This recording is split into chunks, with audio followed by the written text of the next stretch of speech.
Dinamika persatuan dan kesatuan dalam konteks NKRI.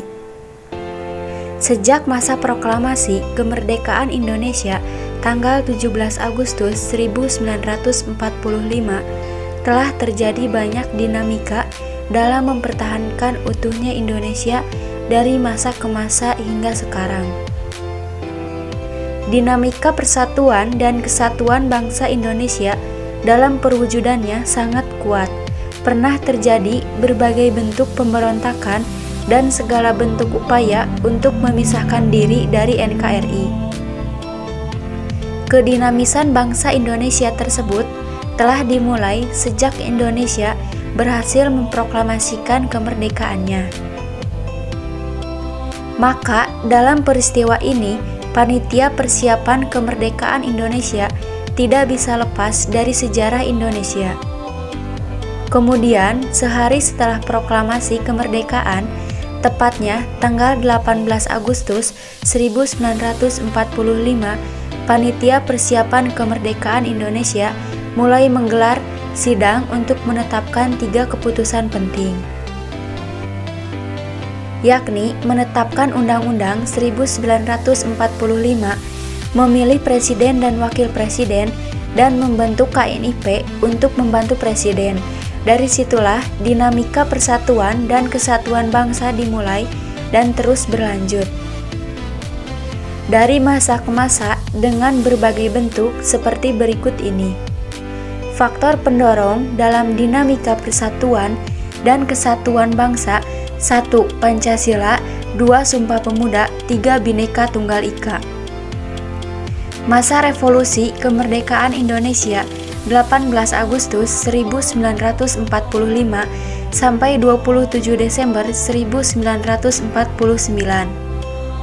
Dinamika persatuan dan kesatuan bangsa Indonesia bisa dikatakan dimulai sejak masa revolusi kemerdekaan hingga tanggal 17 Agustus 1945 sampai 27 Desember 1949.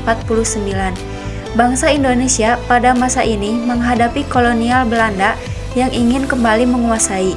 Ditariknya tawanan Jepang yang kalah perang sekaligus menghadapi berbagai pemberontakan. Selama masa revolusi ini, terjadi peperangan antara negara Indonesia yang merdeka, yakni antara Republik Indonesia dan Kerajaan Belanda. Belanda yang mengatakan bahwa kemerdekaan Indonesia tidak sah. Kenyataannya, Indonesia telah memproklamasikan kemerdekaannya secara terang-terangan kepada seluruh dunia pada tanggal 17 Agustus 1945. Setelah kemerdekaan Indonesia, Belanda datang kembali untuk mencoba membantah kemerdekaan dengan kedatangan serbuan dari luar negeri melalui agresi militer, sehingga terjadilah peperangan. Masa Republik Indonesia Serikat atau RIS 27 Desember 1949 sampai 17 Agustus 1950. Konstitusi RIS tahun 1949 kemudian menjadi dasar terbentuknya federasi dari 15 negara bagian. Presiden Republik Indonesia Serikat pada masa ini adalah Soekarno dan Dr. Andes Muhammad Hatta sebagai Perdana Menteri. Masa ini, para menteri bertanggung jawab kepada Perdana Menteri. Presiden pada masa ini adalah kepala negara yang tidak didampingi oleh seorang wakil presiden berdasarkan konstitusi RIS.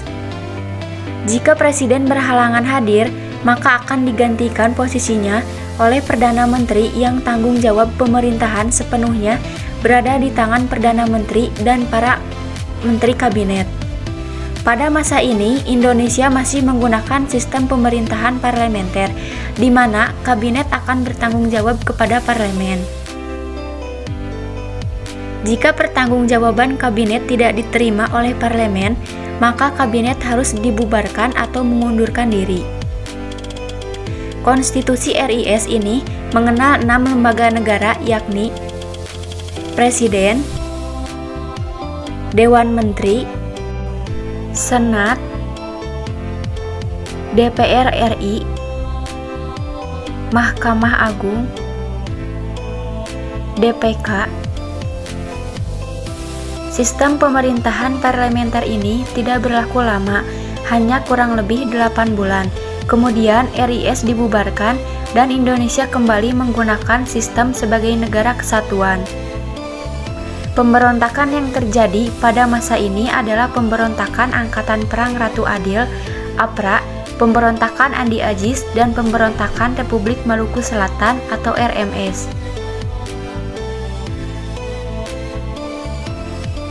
Berdasarkan hasil perundingan pada konferensi meja bundar dengan Belanda, Indonesia harus berubah dari negara kesatuan menjadi negara serikat.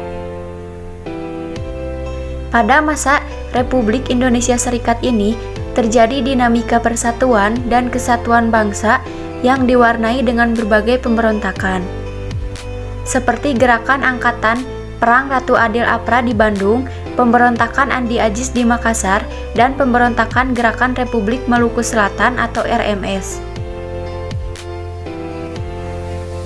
Periode 5 Juli 1959 sampai sekarang, penetapan berlakunya kembali Undang-Undang Dasar 1945. Dengan Dekrit Presiden 5 Juli 1959, berlakulah kembali Undang-Undang Dasar 1945. Dan perubahan Majelis Permusyawaratan Rakyat sementara Orde Lama pada masa 1959 sampai 1965 menjadi Majelis Permusyawaratan Rakyat sementara Orde Baru. Perubahan itu dilakukan karena Majelis Permusyawaratan Rakyat sementara Orde Lama dianggap kurang mencerminkan pelaksanaan Undang-Undang Dasar 1945 secara murni dan konsekuen. 8 pemberontakan paling besar dalam sejarah Indonesia. 1. Pemberontakan G30S PKI.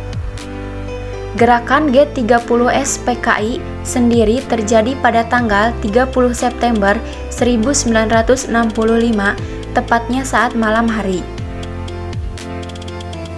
Insiden G30S PKI masih menjadi perdebatan berbagai kalangan mengenai siapa penggiatnya dan apa motif yang melatar belakanginya. Akan tetapi, kelompok religi terbesar saat itu dan otoritas militer menyebarkan kabar bahwa insiden tersebut merupakan ulah PKI yang bertujuan untuk mengubah unsur Pancasila menjadi ideologi komunis. Hingga pada puncaknya, pada tanggal 30 September 1965, PKI melakukan penculikan terhadap 6 orang jenderal TNI AD. 3 jenderal itu adalah MT Haryono, Ahmad Yani, dan DI Panjaitan yang tewas di tempat, sedangkan 3 jenderal lainnya seperti Sutoyo Suswomiharjo, Suprapto, dan S. Parman dibawa oleh para pemberontak. 2. Pemberontakan Permestas. Proklamasi PRRI ternyata mendapat dukungan dari Indonesia bagian timur. Gerakannya dikenal dengan Perjuangan Rakyat Semesta atau Premesta. Premesta dideklarasikan oleh pemimpin sipil dan militer Indonesia bagian timur pada 2 Maret 1957, yaitu oleh Letkol Venj Sumual. Gerakan ini jelas melawan pemerintah pusat dan menentang tentara sehingga harus ditumpas. Untuk menumpas gerakan Permesta, pemerintah melakukan operasi militer beberapa kali. 3. Pemberontakan PRRI. Pemerintahan Revolusioner Republik Indonesia atau PRRI tercipta sebagai buah dari protes masyarakat daerah yang merasakan ketidakadilan pemerintah pusat. Daerah kecewa terhadap pemerintah pusat yang dianggap tidak adil dalam alokasi dana pembangunan. Kekecewaan tersebut diwujudkan dengan pembentukan dewan-dewan daerah seperti Dewan Manguni di Sulawesi Utara yang dipimpin oleh Kolonel Venjay Sungwa. Dewan Garuda di Sumatera Selatan yang dipimpin oleh Letkol Barlian, Dewan Gajah di Sumatera Utara yang dipimpin oleh Kolonel Maludin Simbolon, Dewan Banteng di Sumatera Barat. 4. Pemberontakan PKI di Madiun. Pada tanggal 18 September 1948, Musso memproklamasikan berdirinya pemerintahan Soviet di Indonesia. Tujuannya untuk meruntuhkan Republik Indonesia yang berdasarkan Pancasila dan menggantinya dengan negara komunis. Pada waktu yang bersamaan, gerakan PKI dapat merebut tempat-tempat penting di Madiun. Kemudian, atas perintah Jenderal Sudirman, tentara berhasil menumpas gerakan ini. Sang tokoh utama itu tewas, sedangkan beberapa yang lain seperti Dipa Nusantara Aidit atau DN Aidit berhasil meloloskan diri. 5. Pemberontakan DITII. Darul Islam dan Tentara Islam Nusantara dibentuk karena banyak pihak yang kecewa dengan kepemimpinan Presiden Soekarno. Tujuan DITII sendiri ialah mendirikan negara berbasis Islam dengan pemimpinan utamanya bernama Kartosuwiryo. 6. Pemberontakan GAM. Gerakan Aceh Merdeka merupakan sebuah organisasi separatis yang memiliki tujuan supaya daerah Aceh lepas dari Republik Indonesia. Konflik antara pemerintah dan GAM yang diakibatkan perbedaan keinginan ini telah berlangsung sejak tahun 1976 dan menyebabkan jatuhnya korban hampir sekitar 15.000 jiwa. 7. Pemberontakan OPM.